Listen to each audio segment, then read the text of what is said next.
been fantastic this afternoon to really get together with colleagues from across the university sector to launch our COO report.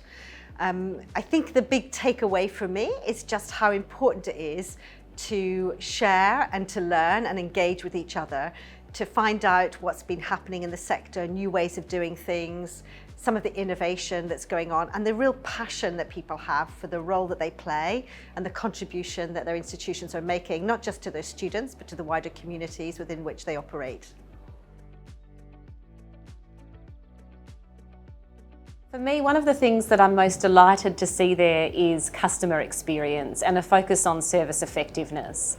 When you think about the real purpose of universities and that education mission, really being there for our students, understanding their perspective, being customer-led, I'm so pleased to see that that's an emerging trend, and I think that provides great opportunity, and I feel really excited about that. The second thing for me is digital. There's great opportunity to think about digital in many respects, including digital first in terms of our service offerings, and some nice parallels both in terms of how we can support students and provide digital service to them.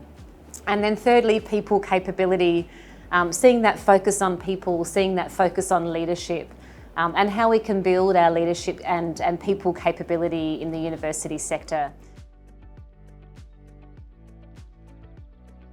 I think about setting a risk appetite for the various areas that we have those drivers, and then putting the resources and investment in place to mitigate the risks and bring them back within that appetite. What we want to do, or what I certainly try and drive, is a real focus on that innovation, on that change, driving the differences that will make us advance, become more efficient, drive the user experience and the student experience.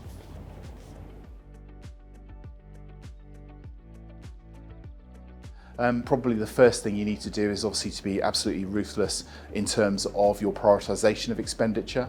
You've got to really decide what kind of institution you are, which area of the market, what you're going to actually go long on, and what you're actually going to potentially step back from or not invest quite so dramatically. I think secondly, we need to really focus in on the discipline of kind of budget management, really look through every element of service and expenditure that we provide to make sure we're getting good value, but also that it's actually delivering the outputs that staff, students and the institutional strategy is looking for. Thirdly, I think there's always opportunities for kind of upsides. So what can we do when it comes to income and income diversification? Obviously, we can look at online opportunities, we can look at partnership opportunities, we can look at international expansion, we can look at domestic expansion. I think most institutions in the country at the moment are looking to see how they can recruit more heavily internationally because of the unregulated fee markets, but they've also got to make sure that that's a market they support properly and they give those students a fantastic experience and deliver what they need in terms of enhancing their employability to make sure that that's a market that is sustainable and there in the longer term.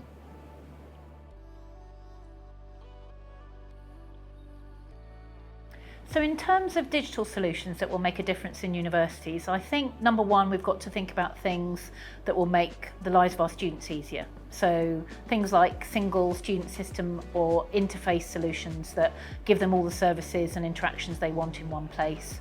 And secondly, I think it's about helping our staff do their jobs better and more easily. And that has two aspects to it. The first is probably around shared service and help desk models for staff, where they can interface with professional services through the use of technology to resolve problems in real time. And the second is to automate manual processes that essentially take up a lot of their time. And I think this is an area in universities that's been underinvested in historically and can make a huge difference and actually stop us overlaying additional costs and resource and actually just being more efficient with the people we have and actually making them happier.